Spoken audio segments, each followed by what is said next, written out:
여러분들은 넷플릭스 컨텐츠 한 번쯤은 보신 적 있으십니까? 사실 아예 안 본 사람은 있어도 한 번만 본 사람은 없을 겁니다. 최근에는 광고가 삽입된 저렴한 요금제가 나오면서 순 이용자, 가입자 수가 굉장히 많이 증가가 됐다고 하는데요. 관련해서 국내 컨텐츠 주들은 얼마나 또 긍정적인 영향을 받을 수 있을지 오늘 이 시간 관련한 이야기 나눠보겠습니다. 헤르메스 스탁의 하청원 본부장 함께합니다. 어서 오세요. 네, 안녕하십니까. 네, 반갑습니다.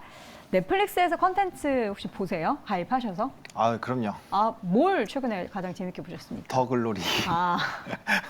더글로리 안 보신 분들 찾는 게 요새 굉장히 어렵죠? 그쵸.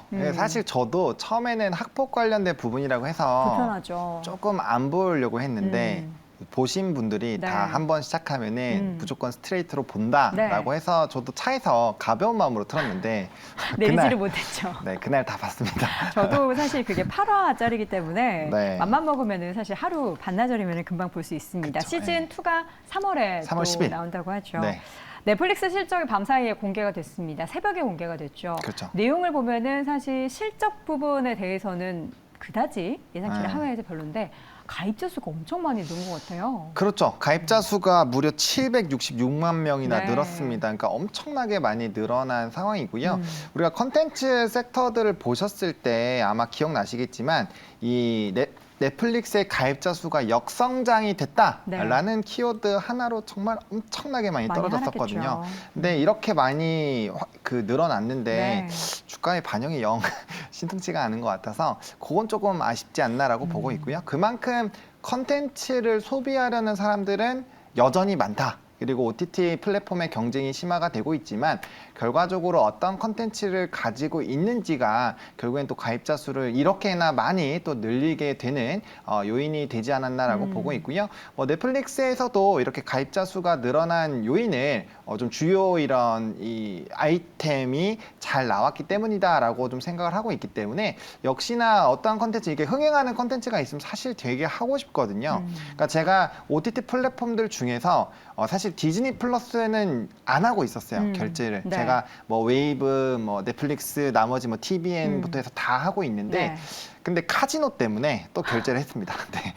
아니 봐야 저는 되니까. 카지노는 못 봤어요. 네, 그래서 이게 또 방송에서 자주 나오기 때문에 네. 얘기를 하려면 어쩔 수 없이 결제를 해야 돼요. 그쵸, 다른 봐야죠. 데에서는 볼 수가 없거든요. 네. 그래서 그런 부분들이 역시나 가입자 수를 늘릴 수밖에 없는 요인이 되지 않았나라고 네. 보고 있습니다. 연진아 멋있다. 이게 이제 1분기에 시작이 네. 됐으니까 아마 넷플릭스의 실적은 1분기에 이게 반영이 될 거란 말이죠. 그렇죠. 네. 근데 이 연진아 이걸로 이제 화제가 된 우리 더 글로리가 네. 사실 우리나라 컨텐츠란 말이에요. 그렇죠. 그럼 네. 우리가 넷플릭스가 흥행이 되고 잘 나가는 것보다는 우리나라 컨텐츠 쪽 산업을 봐야 할 텐데 네. 사실 지금 그 비영어권 컨텐츠 순위 내에서도 네. 우리나라 컨텐츠가 굉장히 상위에 있다고 들었어요. 맞습니다. 제가 이제 방송에서 좀 자주 말씀드리는 게 네. 제가 학창 시절 때까지만 해도 미드가 대세였거든요. 많이 봤죠. 네, 학교에 가면 뭐 미드에 어떤 거 봤냐부터 네. 시작해서 이렇게 나왔는데 그렇죠. 한드입니다 이제 한드예요. 한드. 네, 한국 드라마고 사실 여전히 시즌제 드라마의 가격 비교해 보시면은 아직도 10분의 1 수준밖에 안 된다고 합니다. 네. 제작비가. 그러니까 그만큼 저비용으로 좋은 컨텐츠를 만드는 게 이제 우리나라 드라마고요. 그리고 사실 이 전 세계적으로 흥행했었던 것들이 있잖아요. 뭐 오징어 게임부터 시작해서 네. 뭐 킹덤도 있었고요. 그러다 보니까 이제 우리나라 컨텐츠를 그들도 좋아하기 시작을 하는 거죠. 근데 사실 컨텐츠가 한번 이렇게 비슷한 뉘앙스에 빠져버리면 비슷한 것들을 계속 찾게 되거든요. 그쵸. 그리고 손이 계속 가요. 그러다 보니까 이제 우리나라의 이런 컨텐츠가 뭐 영어권뿐만 아니라 비영어권에서도 순위가 굉장히 높아졌다라는 거는 그만큼 우리나라 컨텐츠들이 재미있고 그만큼 이 경쟁력이 높아졌다. 라는 관점으로 보시면 좋을 것 같고요. 네. 저는 단연 OTT 플랫폼들의 경쟁은 앞으로 심화가 될 것이고 그 안에서 컨텐츠의 중요성은 앞으로 계속적으로 높아지지 않을까라고 보고 있는데 그러한 관점에서 봤을 때 우리나라 아티스트들이 지금 전 세계를 휩쓸고 있잖아요. 그런 것처럼 컨텐츠 역시나 이건 뭐 약간 좀 국뽕이라고 생각하실 수도 있는데 네, 저는 충분히 그렇게 될 수 있다고 보고요. 이런 감성은 해외에서 따라하기가 되게 어렵거든요. 이거 대표적인 그래요? 예가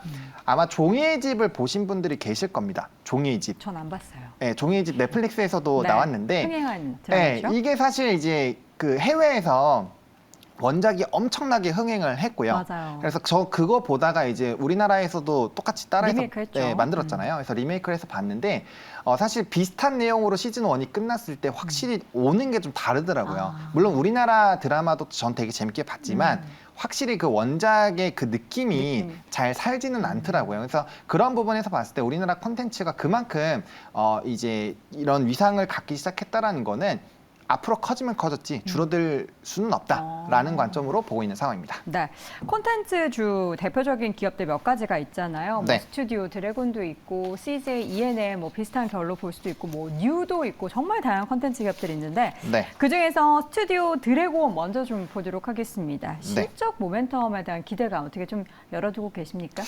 사실 4분기에는 실적이 조금 다소 부진할 수 있어요. 왜냐하면은 3분기 때 분기 최대 실적이 일단 나왔고요. 그다음에 4분기에 이제 드라마에 대한 해외 매출 부분들이 조금 구작에 대한 판매들이 좀 줄었거든요. 그러다 보니까 거기에 따른 조금 살짝의 부담감이 있다라고 보시면 좋을 것 같고 또 3분기 자체가 워낙 좋았기 때문에 약간의 좀 기저 효과들에서의 영향에서의 좀 탈피는 좀 어렵지 않을까라고 보고 있는 상황이고 또 이제 인수에 대한 그런 비용 자체가 좀 단발성으로 들어가는 일회성 비용이 있거든요. 그래서 네. 그런 부분들이 좀 반영이 되다 보니까 뭐 실적이 뭐 엄청나게 좋게 나오기에는 좀 어렵지 않을까라고 보고 있고요. 다만 전반적인 이 컨텐츠 산업에 대한 불안감이 있었음에도 불구하고 지난 3분기부터 굉장히 좋은 실적이 나왔고 조금은 뭐 컨센 하회하더라도 상당 부분 좋게 나오지 않을까라고 보고 있는 상황이고요. 또 이제 이 우리가 또 시즌 2들이 또 기대가 되는 것들이 워낙 많은데 거기에 따른 기대감들을 보게 된다고 한다면 충분히 올해의 실적은 좀 좋아지지 않을까라고 생각을 하고 있고 우리나라 컨텐츠에 대한 경쟁력이 높아지고 있다라는 거는 그만큼 컨텐츠의 IP에 대한 가격이 높아진다라는 개념으로 이해를 해보실 수 있어요. 그럼 기존에 계약됐었던 것들은 이런 위상들이 다 반영이 안 되겠지만 향후 이제 새롭게 나오는 부분에서는 그런 가격 협상을 좀 발휘할 수 있지 않을까라는 기대감이 있거든요. 그래서 그런 전반적인 부분으로 봤을 때 좀 좋아지지 않을까라고 보고 있고요. 또 하반기에 들어서 OTT 플랫폼에 납품하는 그 라인이 굉장히 많이 늘어났거든요. 스튜디오 드래곤이. 그래서 그런 것들이 또 반영이 되면 구작을 또 많이 가지고 있기 때문에 실적적인 향상이 좀 기대가 되지 않을까라고 보고 있는 상황입니다. 네, 올해 콘텐츠 또 신규 콘텐츠 많이 라인업이 있던데 네. 어떤 콘텐츠가 좀 기대가 되는 신작으로 꼽히고 있습니까? 일단은 더 글로리 시즌 2 얼마나 시원하게 또 그리고 뭐 혹시 2, 3 뭐 이렇게 이어지나요? 2까지로 일단 알고 있습니다. 그래서 3월 10일에 이제 원래는 3월 달로만 알려졌는데 네. 이제 뭐 어제부터인가요? 아마 3월 10일 날짜가 날 나왔군요. 날짜가 나왔습니다. 그래서 파트 2 얼마나 좀 시원하게 할지 좀 기대가 되고 있는 상황이고 전 또 개인적으로 약간 괴물 이런 거 좀 좋아하는데 스위트홈 또 2, 3 아, 네, 원도 좀 전 되게 재밌게 봤기 때문에 네. 뭐 거기에 따른 뭐 기대감도 충분히 있는 상황이고 뭐 아스달 연대기는 좀 사실 텐트폴이긴 했는데 흥행은 조금 그렇게 막 엄청 하지 못했죠. 근데 뭐 그런 투도 있고 그래서 시리즈별로 나오는 것들이 워낙 많다 보니까 뭐 거기에 따른 기대감들은 좀 충분히 있지 않나라고 보고 있는 상황입니다. 지금 보니까 에이스토리나 뉴에도 네. 기대작들이 보이고 있는데 네. 뉴 같은 경우에는 그 조인성 씨 나오는 드라마가 네. 나온다고 하잖아요. 그렇죠. 그 기대감 없나요? 저만 기대하나요? 잘 되겠죠. 와, 남자 배우라고 완전 선을 그으시네요. 아닙니다. 네, 저 아니죠? 조인성 씨 되게 네. 좋아합니다. 네, 좋아하고요. 네, 잘 되지 않을까라고 보고 있고 알겠습니다. 뭐 말씀 주신 것처럼 무빙, 뉴는 무빙이죠. 네. 무빙이 뭐 재작년부터 굉장히 기대가 됐기 때문에 무빙은 저도 굉장히 기대하고 있습니다. 알겠습니다. 네. 선을 그으시는 하창현 부부장님. 올해 컨텐츠주 관련해서는 뭐 여러 가지 이벤트들이 있을 것 같아요. 보면은 네. 작년에 수출 기록을 봐도 뭐 반도체, IT, 뭐 자동차 이런 게 탑이 아니고 컨텐츠의 그 규모가 탑이더라고요. 네. 그만큼 우리나라 이제 수출하는 그 부분에 있어서도 굉장한 많은 파일을 차지하고 있는 컨텐츠. 어떤 이벤트에 좀 주목해 보면 좋을까요? 사실 일단은 중국 이벤트를 좀 봐야겠죠. 중국. 네, 최근에 이제 OTT 플랫폼에 우리나라 드라마들이 또 오픈이 되기 시작을 했는데 네. 이게 얼마나 열리느냐가 사실 굉장히 좀 중요하거든요. 왜냐하면 구제하게 예전에 이제 우리가 한한령이 되기 전에 이런 우리나라 컨텐츠들이 좀 중국에 대한 이런 판매 향이 좀 높았거든요. 그러다 보니까 중국에 대한 이런 판매율이 높아지게 되면 자연스럽게 구작 IP를 보다 더 활용도가 높아지기 때문에 거기서 기대감이 좀 커질 수 있지 않을까라고 생각을 하고 있는 상황이고요.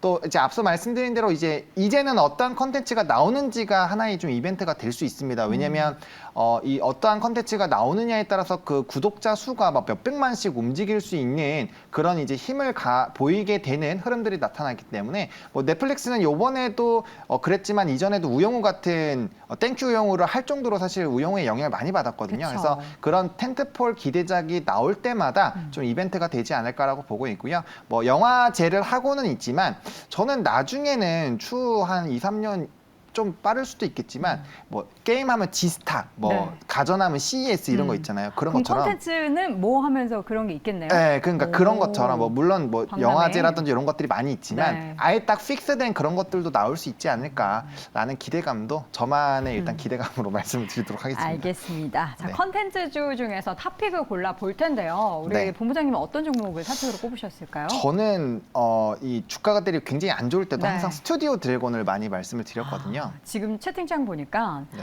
항상 스튜디오 드래곤 강조를 해주셨는데 너무 네. 무겁다라는 네. 이야기가 있어요. 사실 그때도 똑같이 말씀드렸어요. 제가 이제 이 같은 시간대에 6만 원대 좀 안 됐을 때 스튜디오 드래곤 가져왔을 때 이거 좀 무겁지 않느냐라는 얘기 나왔을 때 묵직하기 때문에 올라갈 때 힘이 응축돼서 갈 수 있다라고 말씀을 네. 드렸거든요. 근데 최근에 컨텐츠의 트렌드를 보시면 좀 하나의 흥행이 되면은 주가가 급등이 쫙 나왔다가 금방 사그러듭니다. 근데 이 스튜디오 드래곤은 하나가 흥행을 하더라도 사실 주가가 움직이지 않아요. 그래서 그런 부분에서는 좀 답답하실 수가 있지만 그것들이 누적이 돼서 응축돼서 상승력이 나오거든요. 그래서 이번에도 6만 원대에서 뭐 8, 9만 원대까지 가는 거 며칠 걸리지 않았습니다. 순식간에 올라가거든요. 그래서 오히려 이렇게 좀 IP를 많이 가지고 있고 편수가 늘어나는 업체들이 결국엔 수혜를 받을 수밖에 없고요. 또 이제 저는 개인적으로 저의 평가일 수도 있지만 스튜디오 드래곤이 신인 작가가 가장 많이 배출이 되는 콘텐츠 제작사 중에 하나거든요. 그러니까 그만큼 재미 위주로 콘텐츠를 만든다라고 생각을 하기 때문에 좀 흥행 효과가 좀 더 좋지 않을까라고 보고 있는 상황이고요. 네. 편수가 많다라는 거는 그만큼 향후에 이제 구작 판매를 늘릴 수 있고 또 OTT 플랫폼에 들어갈 수 있는 콘텐츠가 많아진다라는 거고요. 최근에 OTT 흐름들을 보시면 과거에 굉장히 좀 안 좋았던 시청률을 가진 드라마도 OTT에 순위 올라가면 다들 너도 나도 보기 때문에 굉장히 좀 컨텐츠가 흥행을 하는 이런 역순위도 많이 나타나기 때문에 네. 뭐 그런 부분에서도 좀 상당 부분 긍정적이지 않을까라고 보고 있습니다. 그래서 기대작들도 많이 있는 상황이고 워낙 IP가 많이 있는 상황이고 그리고 넷플릭스 향과의 이런 영향력이 가장 또 큰 종목 중에 하나이지 않을까라는 관점에서 봤을 때 좀 충분히 긍정적으로 보시면 좋지 않을까라고 보고 있고요. 네. 뭐 가격 전략 이어서 말씀드리면 하단에 나오지만 78,500원까지 좀 분할로 접근을 해보시면 괜찮지 않을까라고 보고 있고요. 여전히 목표가는 1차로 10만 원 보고 있고 2차로는 전고 좀 돌파한 12만 원 여전히 보고 있는 상황이고요. 손절 라인은 71,500원으로 큰 추세적인 이탈이 나오지 않으면 오히려 계속적인 물량 모아가시는 것이 어떨까라고 좀 말씀을 드려보도록 하겠습니다. 네, 스튜디오 드래곤 최근에 이제 강세 뒤로 좀 주가 조정을 보이고 있는데요. 지금 가격보다도 조금 더 낮은 가격까지 분할 매수 의견 말씀해 주셨고요. 목표 주가 10만 원 함께 체크해 보시기 바랍니다. 자, 이렇게 해서 오늘 이 시간 컨텐츠주 이야기 헤르메스 스탁의 하창원 본부장 함께했습니다. 고맙습니다. 네, 감사합니다.